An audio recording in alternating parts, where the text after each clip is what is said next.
ప్రభువునందు అందరికీ వందనములు శుభములు తెలియజేసుకుంటున్నా అండి. ప్రియులారా, ప్రియ సహోదరి సహోదరులారా, ప్రియమైన దేవుని వారలారా,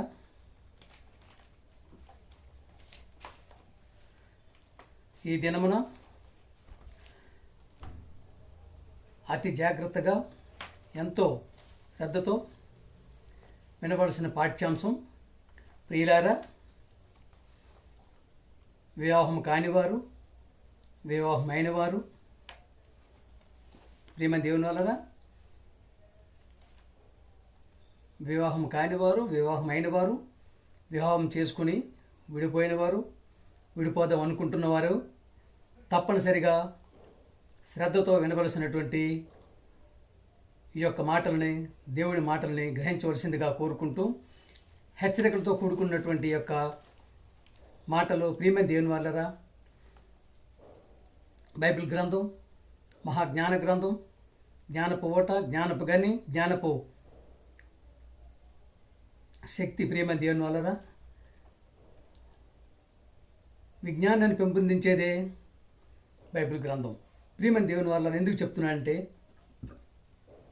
ప్రస్తుత పరిస్థితిలో, ఇప్పుడున్నటువంటి పరిస్థితిలో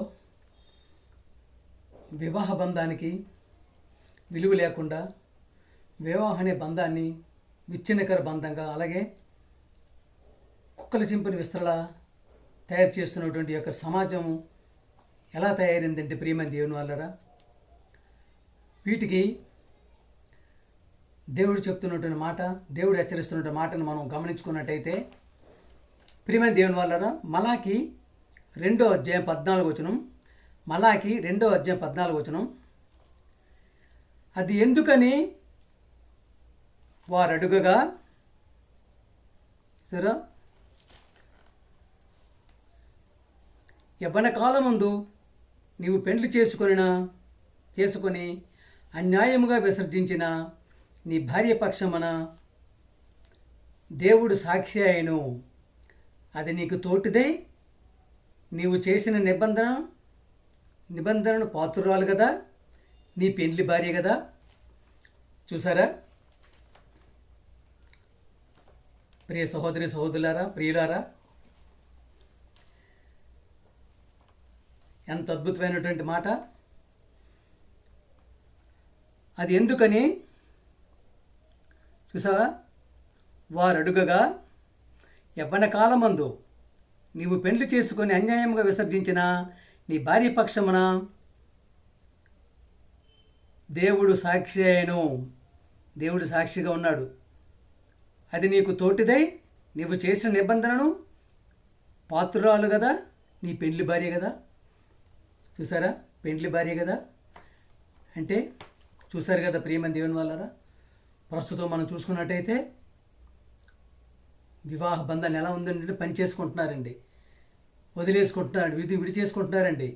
చూస్తున్నారు కదా, మొదటి భార్య, 2వ భార్య, 3వ భార్య, 4వ భార్య, మొదటి భర్త, 2వ భర్త, 3వ భర్త, 4వ భర్త. ప్రియ సహోదరులారా, వివాహ బంధానికి ఇదేనా? 7 జన్మల బంధం అంటారు, 7 అడుగుల బంధం అంటారు, ప్రియమైన దేవుని వాళ్ళ జన్మల బంధం అంటారు. అలాగే ప్రియమైన సహోదరులారా, చాలామంది కవులు పాటలు కూడా రాస్తూ ఉంటారు, ఎన్నెన్నో జన్మల బంధం నీది నాదని. ప్రియ సహోదరులారా, తెలివిలేనటువంటి యొక్క కవులు రాస్తున్న పాట ఎన్నెన్నో జన్మల బంధం కాదు. ప్రియమైన దేవుని వల్ల ఒకే ఒక బంధం, ఒకే ఒక జన్మ, మానవ జన్మ.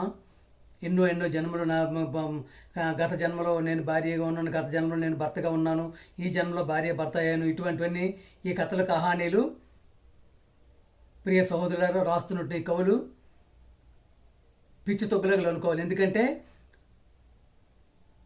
కిందటి జన్మ, ఎన్నెన్నో జన్మలు, ఈ జన్మ నా జన్మ, ఒకే జన్మ, మానవ జన్మ. ప్రియమైన జీవనం, ఈ యొక్క జన్మలో ఇచ్చినటువంటి యొక్క వివాహ బంధాన్ని ఇంతగా అంటే చూసారా, నీవు విసర్జించిన భార్యకి దేవుడు యెహోవా సాక్షిగా ఉన్నాడు. చూసారా, ఆయన సాక్షి. ఆమె నీకు తోటి, నీవు చేసిన నిబంధనకు పాత్రురాలు కదా, నీ పెండ్లి భార్య కదా. చూస్తున్నట్టు ప్రేమ దేవుని వాళ్ళరా, ప్రస్తుత సమాజంలో వివాహ బంధానికి అసలు విలువలేని బంధంగా అయిపోతుంది. పెళ్లి చేసుకుంటున్నారని మరుసటి రోజే విడాకులకి వెళ్ళిపోతున్నారు. నాకు వద్దండి అని వస్తుంది ఆమె, నాకు వద్దండి అని వస్తాడు అతను. నాకు వద్దండి అనేస్తున్నారు.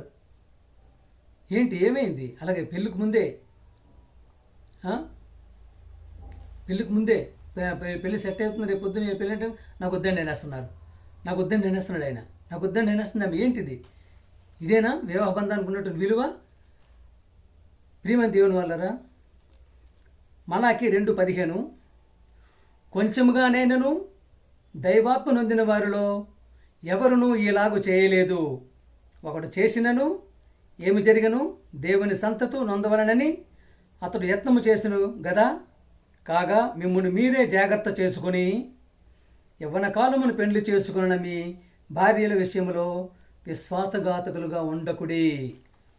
సరే, పెళ్లి చేసుకున్న యవ్వన కాలంలో భార్యల విషయంలో విశ్వాసఘాతకులుగా ఉండకూడదు. ఎప్పుడైతే నువ్వు పెళ్లి చేసుకున్నావో ఆమె నీ భార్య, నువ్వు ఆమె భర్తవి. అది జీవితకాలం వరకు, నీవు చనిపోయే దినం వరకు ఇద్దరు బంధం అట్లా కొనసాగితేనంటే మీరిద్దరు కలిపి ఎప్పుడైతే పెళ్ళయిందో భార్య వేరు భర్త వేరు కాదు, వారిద్దరు ఏక శరీరమే ఉంటారు, ఒకే శరీరం. ప్రియ సహోదరులారా, ఎందుకంటే ఏక శరీరంగా ఎందుకు ఉండగలుగుతున్నారంటే ప్రియమైన దేవుని వల్లరా, ఆదాము నుంచి అవ్వ వచ్చిందంటే నరుని యొక్క పక్కటెముక నుంచి నారి వచ్చింది కనుకనే ఇద్దరు కలిపి ఒకే శరీరంగా ఉంటారు పెళ్ళైన తర్వాత. ప్రియమైన దేవుడు అందుకనే ఈ ఒకే శరీరాన్ని విడదీయడం, విడిపోవడం, నాది కాదనుకోవడం అనేటువంటిది ఎంతటి దుర్మార్గమైన ఆలోచన, ఎంతటి తెలివి తక్కువ ఆలోచన బట్టి మనం చూసుకున్నట్టయితే ప్రియమైన దేవుని వల్లరా, ఆదికాండం 2:24 కాబట్టి పురుషుడు తన తండ్రిని తల్లిని విడిచి తన భార్యను హత్తుకొనును, వారు ఏక శరీరమయ్యుందురు. సరే, పెళ్ళైన తర్వాత భార్య వేరు భర్త వేరు కాదు, భర్త వేరు భార్య వేరు కాదు, ఇద్దరు కలిపి ఏక శరీరం, ఒకే శరీరం ఇద్దరు కలిపి. ప్రియమైన దేవుని వల్ల పెళ్ళి అయిన తర్వాత. కానీ ప్రస్తుత సమాజంలో ఎలా ఉంటుందండి? ఎట్లా ఉంటుందండి? పెళ్ళికి ముందే అన్నీ కానిచ్చేస్తున్నారు, చూస్తున్నారు కదా. అబ్బాయిని ఇబ్బంది క్లబ్లని వెళ్ళిపోతూ గీటింగ్లను చేసుకుంటుంటూ ప్రియమైన దేవుని వల్లరా వివాహ బంధాన్ని విలువ లేని బంధంగా చేసేస్తున్నారు, కుక్కల చింపు నిస్తరుగా చేసేస్తున్నారు. ప్రియమైన దేవుడు చూశారు కదా, పురుషుడు తన తల్లిని తండ్రిని విడిచి తన భార్యను హత్తుకొనును, వారు ఏక శరీరంగా ఉంటారు జీవితకాలం వరకు, జీవితాంతం వరకు. అందుకే ప్రియమైన దేవుని వల్ల చూశారు కదా, ఇట్టి పరిస్థితులు కూడా వివాహ బంధాన్ని తుంచివేయకూడదు, మధ్యలో తుంచివే. కానీ ఇప్పుడు ఉన్నటువంటి యొక్క నూతన టెక్నాలజీ, ఆధునిక టెక్నాలజీ ఎంతో అభివృద్ధి చెందుతున్నట్టు యొక్క మా ప్రపంచ గమనంలో మనం చూసుకున్నట్టయితే ఎంతోమంది దీనికి కట్టుబడి ఉండట్లేదు. ప్రియమైన దేవునారా, పెద్ద పెద్ద చదువులు చదువుతున్నారు, కానీ వాళ్ళకు ఉన్నటువంటి యొక్క వివాహ బంధాన్ని విచ్ఛిన్న బంధంగా చేసేసుకుంటున్నారు. ఎవరెవరిని వంటి ప్రియమైన దేవునారా, ఒకరేని కాదు, ప్రతి ఒక్క వర్గంలో ఇది జరుగుతూనే ఉంది. చూశారు కదా, పోలీస్ వర్గంలో జరుగుతుంది, లాయర్ల వర్గంలో జరుగుతుంది, డాక్టర్ల వర్గంలో జరుగుతుంది, యాక్టర్ వర్గంలో జరుగుతుంది, ప్రతి మనిషిలో జరుగుతుంది. ప్రియమైన దేవునారంటే చదివే చదువుకి ఇదేనా విలువ? వివాహ బంధానికి ఇస్తున్న విలువ ఇదేనా? ఆదికాండం 2:25 చూసుకున్నట్టయితే, అప్పుడు ఆదాము అతని భార్య వారిద్దరూ దిగంబరులుగా ఉండిరి, అయితే వారు సిగ్గు ఎరుగకు ఉండిరి. ఫస్ట్లో ఎలా ఉన్నారండి వాళ్ళు? బట్టల్లో దిగంబరులుగా ఉన్నారు, వాళ్ళకి తెలియదు ఏ విధంగా ఉంటున్నారని తెలియదు వాళ్ళకి ఆ టైంలో. కానీ వారిరువురు ఏక శరీరంగా ఉండారు. ప్రియమైన దేవుని అందుకనే వివాహ బంధానికి అంతటి విలువ ఉన్నది. చూసారా, మత్తయి సువార్త 19:6 తీసుకున్నట్టయితే, మత్తయి సువార్త 19:6 కాబట్టి వారిక్కను ఇద్దరు కాక ఏక శరీరముగా ఉన్నారు కనుక దేవుడు జతపరిచిన వారిని మనుష్యుడు వేరుపరచకూడదు. వివాహం ఎవరు ఏర్పాటు చేసిందండి? ఇది నువ్వే ఏర్పాటు చేస్తున్నావా? నీ తండ్రి ఏర్పాటు చేస్తున్నావు? నీ తల్లి ఏర్పాటు చేస్తుందా? నీ బంధువులు ఏర్పాటు చేస్తున్నారా? ప్రియ సహోదరులు, ఒకసారి నీవు దేవుడు వివాహం ఎవరు జరిపిస్తారండి? దేవుడు జతపరిచిన వారిని మనుషుడు విడదీస్తున్నాడు అంటే అర్థం ఏంటి? పాపం చేస్తున్నాడు కదా. దిక్కుమాలిన కోర్టులు తయారయ్యాయి కదండి. సర్వోన్నతమైన కోర్టు, సర్వోన్నతమైన కోర్టు. మరి అడగండి కదా, సుప్రీం కోర్టు. ఇష్టం లేకపోతే విడిపోవచ్చు అంటున్నారు. ఇదేనా? పర్వాలేదు, నీకు ఇష్టం లేకపోతే విడిపోవచ్చు. ఇదేనా నువ్వు చెప్పే తీర్పు? ప్రియమైనటువంటి న్యాయస్థానం న్యాయవాదులారా, జడ్జిలారా, చెప్పినటువంటి తీర్పు ఇదేనా? చూశారు కదా. కాబట్టి వారికను ఇద్దరు కాక ఏక శరీరముగా ఉన్నారు కనుక దేవుడు జతపరిచిన వాడిని మనుషుడు వేరుపరచకూడదని చెప్పాను. దేవుడు జతపరిచే జతని మనసు వేరు చేయకూడదు. మనిషి వేరు విడదీయకూడదు. ఎట్టి మనుషులు కూడా విడదీయకూడదు. అలాగే వాళ్ళలో వాడు విడిపోకూడదు. చూస్తున్నారు కదా, ఏమీ లేదు. చిన్న మాట అంటే ఆగోండి విడాకులు, చిన్న మాట అంటే విడాకులు. ఏంటండి ఇదేనా పెళ్ళికి ఉన్నటువంటి విలువ? చూస్తారు కదా, తల మీద పెడతారు కదా, తలకాయ మీద పెడతారు. అలాగే హాస్టల్లో, చర్చిల్లో చేస్తారు, మసీదులో చేస్తారు, గుడుల్లో చేస్తారు, గోపురాల్లో చేస్తారు, పెళ్లి మండపాల్లో చేస్తారు. ఎంతో ఉన్నతమైన ప్రమాణాలతో కూడుకున్నటువంటి ఒక పెళ్లిని చూస్తున్నారు కదా, ఎంత విచ్ఛిన్నకరంగా చేస్తున్నారు ప్రియమైన దేవుని వల్ల. అందుకనే ఇటువంటి యొక్క వ్యవస్థని అర్థం చేసుకుంటే దేవుడి యొక్క భయభక్తుల్లో ఉండి దేవుడు ఏర్పాటు చేసే పెళ్లి కదంటే ఎవరెవరు ఉంటారు, ఎక్కడెక్కడో పుట్టి ఎక్కడో పెరుగుతుంటారు. ఎక్కడో విశాఖపట్నం ఎక్కడో అంటారు, ఎక్కడో బొబ్బుల్లో సంబంధం, బొబ్బులు విశాఖపట్నం మనిషిని కలుపుతారు, ఇద్దరిని కలిపి. ఎక్కడ బొబ్బులు, ఎక్కడ విశాఖపట్నం, అలాగే ఎక్కడ విశాఖపట్నం, ఎక్కడ హైదరాబాద్, ఎక్కడ బెంగళూరు, ఎక్కడ చెన్నై, ఎక్కడ విదేశాలు. ప్రియమైన దేవుని వాళ్ళు చూసుకున్నట్టయితే ఈ యొక్క వివాహం ఇట్లా విచ్ఛిన్నమైనటువంటి కారణం కూడా ఆ యొక్క మనిషి యొక్క గుణగణాలు కనుక్కోపోవడం వల్ల ఏ విధంగా ఉంటున్నాడు. ఎందుకంటే పెళ్లి చేసుకుంటాడు, పెళ్లికి ముందే ఆయనకు అతగాడికి ఒక సెటప్ ఉంటుంది. పెళ్లి చేసుకుంటుంది ఈయనకో సెటప్ ఉంటుంది. వీళ్ళిద్దరూ తెలియకుండా మళ్ళీ పెళ్లి చేసుకుంటారు, వెంటనే విడిపోతుంటారు. కనుక ప్రేమ ఈ విధమైనటువంటి గుణగణాలు మంచిని తెలుసుకోకుండా చేసుకోవడం వల్ల కూడా ఇటువంటివి ఏర్పడుతున్నాయి ప్రియమైన దేవుని వల్లరా. అందుకనే వివాహం నువ్వు ఏర్పాటు చేసింది కాదు, నువ్వు చేసుకుంటున్న వివాహం కాదు ఇది. నువ్వేదో కుదుర్చుకుంటావు అనుకుంటే పెళ్లి పెద్దలు కూర్చుని ఏర్పాటు చేసుకున్న వివాహం కాదు. దేవుడు ఏర్పాటు చేసినట్టు వివాహ బంధాన్ని మనిషి విడదీయడం అనేది చాలా తప్పు. అందుకని ప్రేమ దేవుని వల్లరా చూస్తున్నారు కదా, పెళ్ళి భార్య ఉన్నప్పుడు కూడా పర్వాలేదు, ఇంకొకరు తిరగొచ్చు అని చెప్పి కోర్టులు తీర్పులు చెప్తున్నాయి. సుప్రీం కోర్టులు, న్యాయస్థానాలు, సర్వోన్నతమైన కోర్టు, మన మామూలు కోర్టు కూడా కాదు, సర్వోన్నతమైన కోర్టు. పెళ్లి చేసుకున్నా సరే పర్వాలేదు, వేరే వాడితో తిరగొచ్చు అన్నటువంటి తీర్పులు చెప్తున్నారంటే అసలు ప్రియమైన దేవుని వల్ల. కానీ నీవు చెప్తున్న తీర్పు ఎక్కడి వరకే, నీ తీర్పు ఎక్కడి వరకే ప్రియమైనటువంటి సర్వోన్నతమైన కోర్టు వారులారా. కానీ దేవుని దగ్గర మాత్రం నీవు చెప్పే తీర్పుకి నీకు శిక్ష ఉంటుంది, విడిపోయేవారికి శిక్ష ఉంటుంది, అందరికి శిక్ష ఉంటుంది. అందుకనే ఎట్టి పరిస్థితుల్లో కూడా ఒక బంధాన్ని విడదీయడం అనేది చాలా పాపంతో కూడుకున్న విషయం. 1 కొరింథీ 7:10 మరియు పెండ్లి అయిన వారికి నేను కాదు, ప్రభు ఆజ్ఞాపించినది ఏమనగా భార్య భర్తను ఎడబాయకూడదు. చూసారా, భార్య భర్తను ఎడబాయకూడదు. ఎడబాసిన ఎడల పెండ్లి చేసుకోనకుండా ఉండవలెను, లేదా తన భర్తతో సమాధానం పడవలెను. ఏంటండి ఎంత అద్భుతమైన మాటలు, ఇంత హనిముత్యాన్ని మాటలు, ఇంతటి హెచ్చరికలతో కూడుకున్నట్టు మాటలు ప్రియమైన దేవుని వల్లరా. ప్రతి ఒక్కరు ఏమనుకుంటారంటే ఏంటండి క్రిస్టియన్స్ అంటే క్రైస్తవుల అంటరానివారు ముట్టరానివారు వాళ్ళు ఎందుకండి అంటే ఒక చిన్నచూపు. క్రైస్తవుడు ఏంటి ఒక చిన్నచూపు, ఏంటి క్రైస్తవుడు ఏంటి అని అనుకుంటారు. కానీ ప్రియమైన దేవుని వల్లరా ఇటువంటి పదాలన్నీ వన్ అండ్ ఓన్లీ బైబిల్ గ్రంథంలో రాసి ఉంటాయి, ఇంకే గ్రంథంలో మీకు రాసి ఉండవు ప్రియమైన దేవుని వల్లరా. One and only Bible only, that is the wisdom of world. ప్రియమైన దేవుని వల్లరా, the book of wisdom of world. చూసారు కదా ఏముందండి, మరియు పెండ్లి అయిన వారుకి నేను కాదు, దేవుడే ఆజ్ఞాపించినది ఏమనగా భార్య భర్తను ఎడబాయకూడదు, ఎడబాసిన ఎడల పెండ్లి చేసుకోకుండా ఉండాలి, లేదా భర్తతో సమాధాన పడాలి. ప్రియమైన దేవుని అలాగే భార్య భర్త కూడా పెళ్లి చేసుకున్నాక నీ జీవిత భాగస్వామి చివరి వరకు ఆమె నీ పెళ్లి భార్య కదా, నీతోటి 7 అడుగులు నడిచి నీతో వచ్చి జీవితాన్ని భాగస్వామి పంచుకోవాలనుకున్నావు కదా, విడిపోవాలని ఎందుకు అనుకుంటున్నావు, విడదీయద్దు అనుకుంటున్నావు. అదేదో నిర్ణయం నీ పెళ్లి ముందుకు తీసుకోవాలి.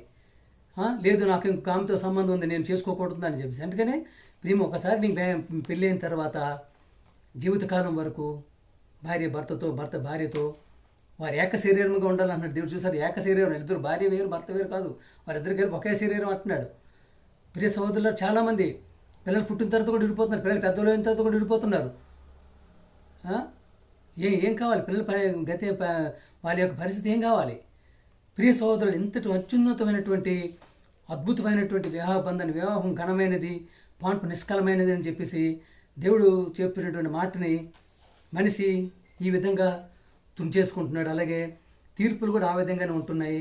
పెద్దలు కూడా ఆ విధంగా తీర్పులు ఉంటున్నారు. ఎవరు నేను నచ్చకపోతే మీకు నచ్చకపోతే వెళ్ళిపోమ్మా, నీకు నచ్చకపోతే వదిలేరే బాబు, నచ్చకపోతే వదిలేయమ్మా, ఇటువంటివి చెప్పి వివాహ బంధాన్ని విచ్ఛిన్నకర బంధంగా చేస్తూ చివరికి మనిషి మనుగడ ఏమవుతుంది అని మనం గమనించుకున్నట్టయితే ప్రియమైన దేవునారా, ఇంతటి అద్భుతమైనటువంటి వివాహాన్ని, దేవుడు ఏర్పాటు చేసిన వివాహాన్ని మనిషి ఎట్టి పరిస్థితుల్లో కూడా విడదీయకూడదు. దాన్ని విడదీసే పరిస్థితులు ఉండకూడదు. అట్లా విడదీసినట్టయితే ఈ యొక్క లోకంలో నీకు ఆ భూమి మీద నేను విడదీశాను అనుకుంటా, కానీ పైన ఉన్నటువంటి లోకంలో మాత్రం నీకు దేవుని యొద్ద తప్పనిసరైనటువంటి శిక్ష ఉంటుంది. అందుకనే చెప్పాడు కదా, ఏం చెప్పాడండి? అది ఎందుకని వారు అడుగగా, యవన కాలమందు నీవు పెళ్లి చేసుకుని అన్యాయము విసర్జించిన నీ భార్య పక్షమున దేవుడు సాక్షి అయినో. దేవుడు సాక్షిగా ఉన్నాడు. దేవుడే సాక్షి. చూసావా?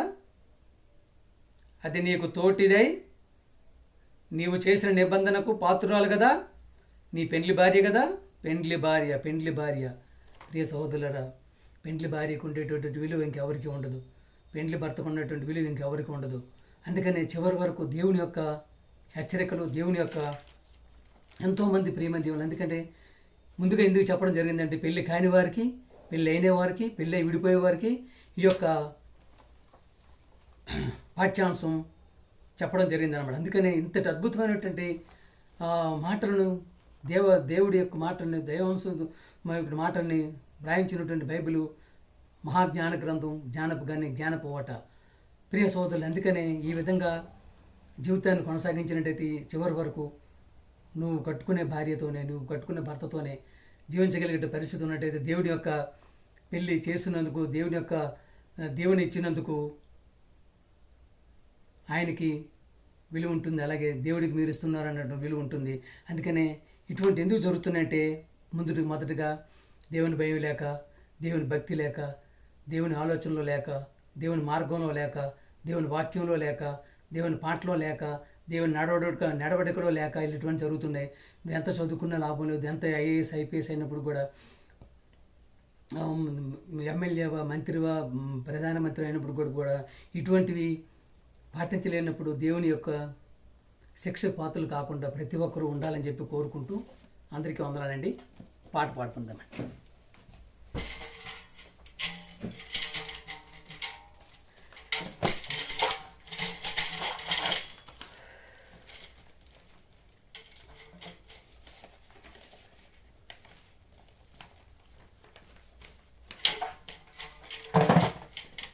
ఈమె దేవుని వల్ల పాట పాడుకుందామండి.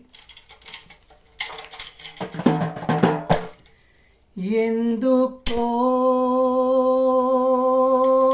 నన్ను పిలిచావే, ఏ యోగ్యత లేని నన్ను ఎన్నుకున్నావే, ఎందుకో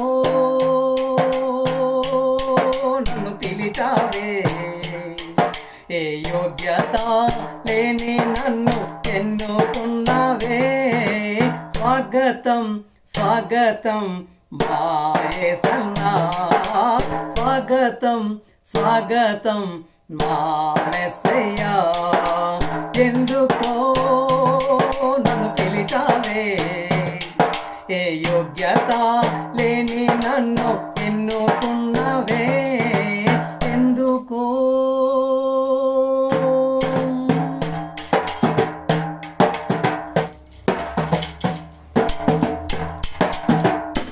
విద్య లేని వాడనై విలపిస్తుంటే ఆలకించావు, నన్ను అభిషేకించావే.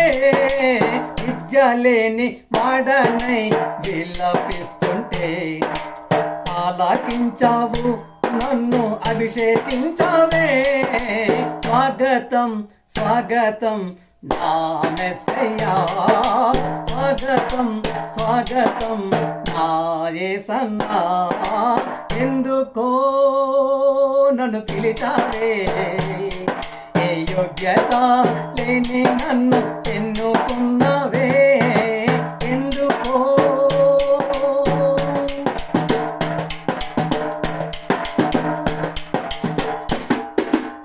పనికి రాని నన్ను పిలిచావే, నీ తండ్రి పనిలో పాత్రగా మలచుకున్నవే. పనికి రాని నన్ను పిలిచావే, నీ తండ్రి పనిలో పాత్రగా మలచుకున్నవే. స్వాగతం స్వాగతం నా యేసయ్యా, స్వాగతం స్వాగతం నా యేసన్నా. ఎందుకో నన్ను పిలిచావే, ఏ యోగ్యత లేని నన్ను ఎన్నుకున్నవే. ఎందుకో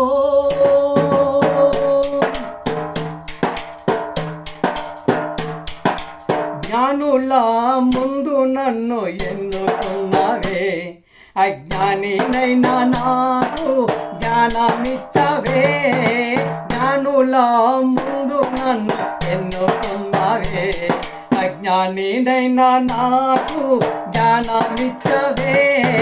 స్వాగతం స్వాగతం నా యేసయ్యా, స్వాగతం స్వాగతం నా యేసన్నా. ఎందుకో నన్ను పిలిచావే, ఏ యోగ్యత లేని నన్ను ఎన్నుకున్నవే. ఎందుకో